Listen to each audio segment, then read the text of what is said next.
Students हम बात करेंगे इंडिकेटर्स पे। हमने देखा था इंडिकेटर्स हमारे पास सब्सटेंसेस होते हैं जो कि इंडिकेट करते हैं और क्या particular pH of a solution.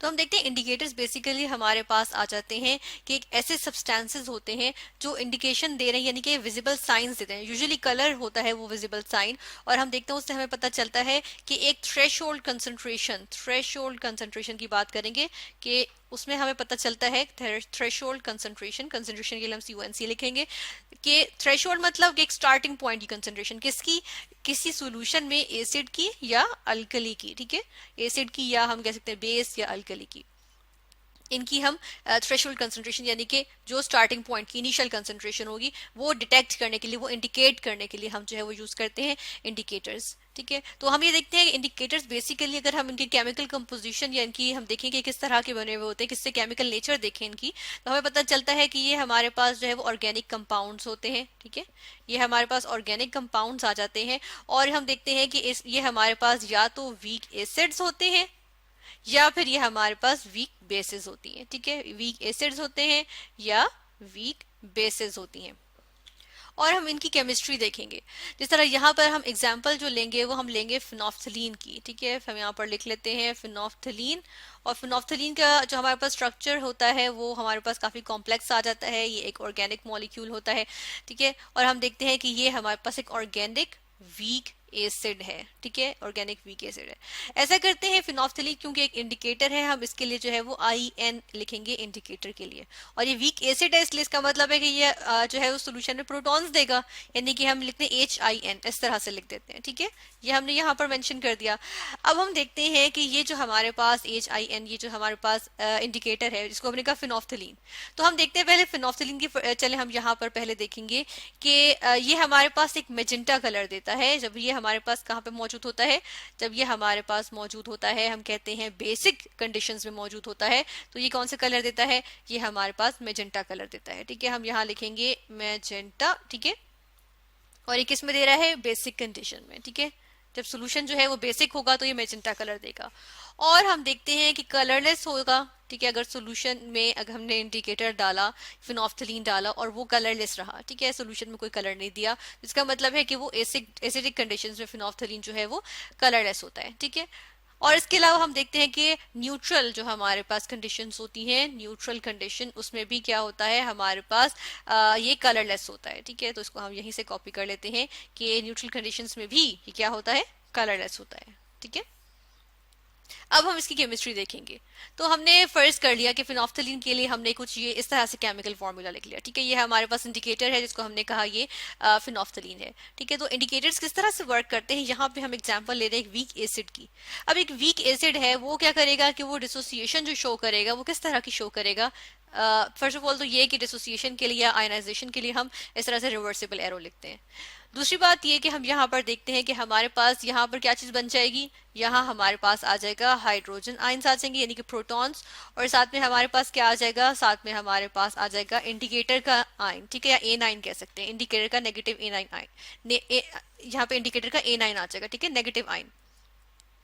फिर हम ये देखते हैं कि यहाँ पे अब यहाँ पर होता क्या है, यहाँ पर अब देखिए कि ये एक हमारे पास रिवर्सिबल इक्वेशन आ गई है। इसके लिए ऐसा करते हैं कि हम यहाँ पर इसका जो है वो इक्विलिब्रियम कांस्टेंट भी लिख लेते हैं, एक्सप्रेशन उसका। तो इक्विलिब्रियम कांस्टेंट एक्सप्रेशन अगर हमने लिखना हो तो हम किस तरह लिखेंगे, हम लिखेंगे के, और इंडिकेटर के लिए जो होता है वो हम इस तरह से सबस्क्रिप्ट में IN इंडिकेटर के लिए लिखते हैं।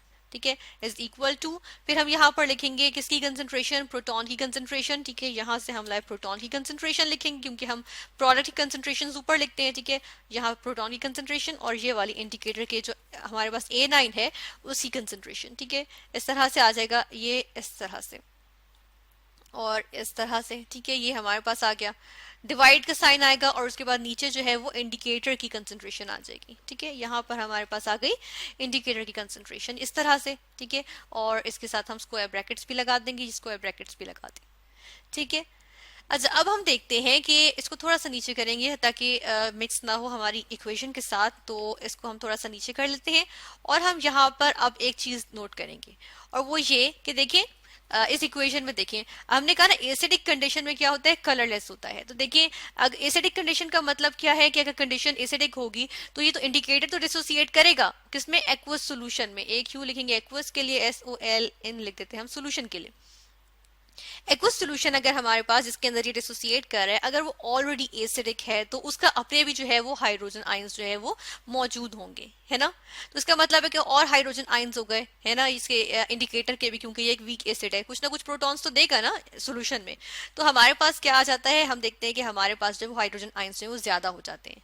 फिर देखिए अगर हाइड्रोजन आयंस ज्यादा होंगे तो लीस्ट एट लीस्ट प्रिंसिपल अगर हम यूज करें तो हम देखते हैं कि वो जब अप्लाई होता है रिवर्सिबल रिएक्शंस पे, ठीक है, तो हम देखते हैं कि यहाँ पे इक्विलिब्रियम डिस्टर्ब हुआ है, और इक्विलिब्रियम डिस्टर्ब होगा क्योंकि हाइड्रोजन आयंस की कंसेंट्रेशन ज्यादा हो गई है। तो ये रिएक्शन जो है वो इस तरफ को मूव करना चाहेगा, ठीक है।